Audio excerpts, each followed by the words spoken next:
Hello children, welcome to the next class of biology. Today we are going to learn about the concluding topics of the lesson Adolescence. In the previous classes you have learned that there are hormones which determine the sex of the organisms. Am I right? And we call them as sex hormones, right? And there are hormones other than sex hormones, and which are secreted by endocrine glands, or we can call them as ductless glands. So ductless glands or endocrine glands secrete many other hormones also than sex hormones. Yes.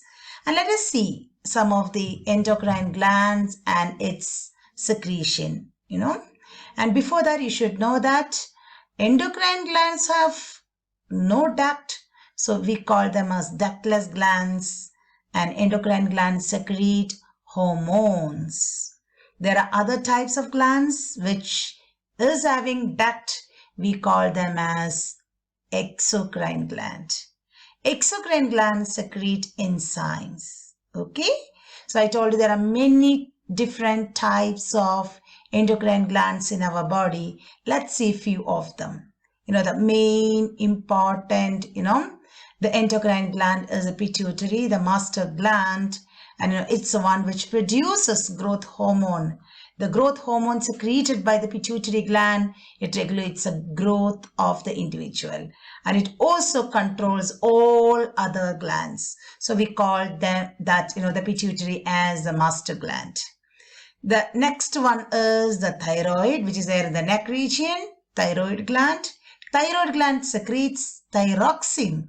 Thyroxine from the thyroid gland, it controls general metabolism and also which is required for the balanced growth of the organism. And nearer to the thyroid gland, there is another gland which is called parathyroid. Parathyroid gland secretes parathormone and it controls calcium balance of the body. Above the kidney, we have a gland, and that's called adrenal gland. And the adrenal gland, produces adrenaline, and which prepares the body, during emergency situations. And, we have pancreas, which secretes insulin, and that's the one which controls the glucose level of the blood. And, these are the sex organ, the testes and ovaries. These two also functions like glands. Testis secretes the male sex hormone which is called testosterone, and this testosterone is the one which controls the growth and development of male reproductive system. And whereas ovaries secrete two hormones, estrogen and progesterone, and that controls the growth and development of female reproductive system. So you should know that we have variety of endocrine glands in our body. The function of the endocrine glands is to secrete specific hormone, and which in turn helps in the growth and other functioning of our body. Is it clear? Yes. Hormones can also be seen in case of animals. And in some animals like frogs, butterflies, etc., the process of metamorphosis is controlled by some hormones.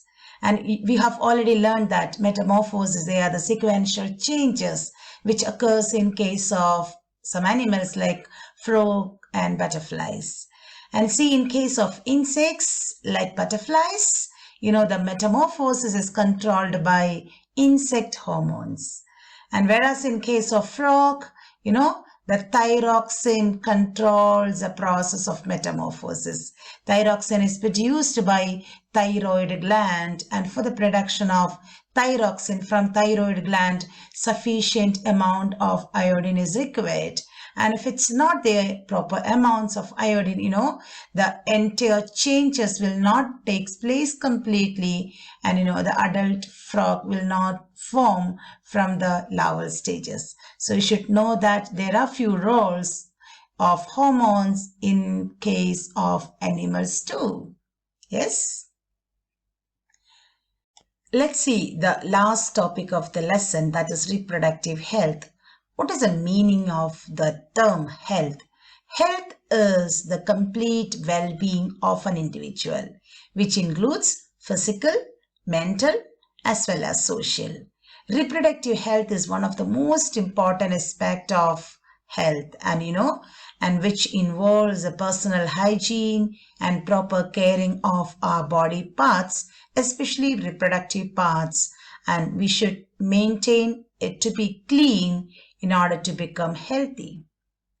Let's see the factors that lead to overall well-being in case of adolescence. The most important factor which is required for the proper growth of the adolescent, and that is a nutritional healthy diet. We should call it as, a balanced diet. A healthy diet is one of the most important aspects, and that's required for the well-being of adolescents. And the healthy diet includes and all the different types of food items which comprises carbohydrates, proteins, fats, fiber, and a lot more.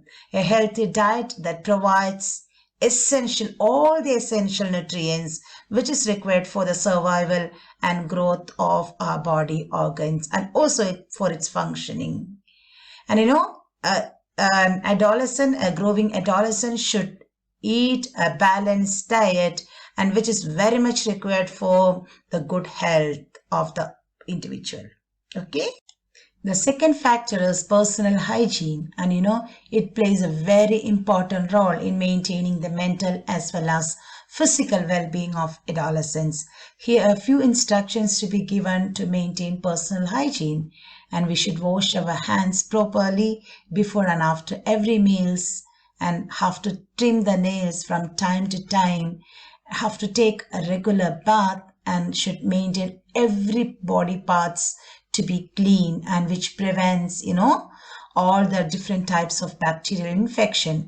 And we should also be careful about the type of dresses we wear. Should never wear the tight dresses at all. Let's see the third factor, and which is physical exercise. The proper exercising of the body, which is very much required to relieve stress and also for mental well-being of the organisms. Adolescents should follow different types of sports, exercises, walking, cycling, etc., and which is very much required for their physical, the well-being. Last factor is, say no to drugs. Drugs can harm our physical as well as mental health. And some of the diseases like AIDS can spread through the syringes which is being used to take drugs. And these are the factors which is to be considered in order to be healthy. Thank you.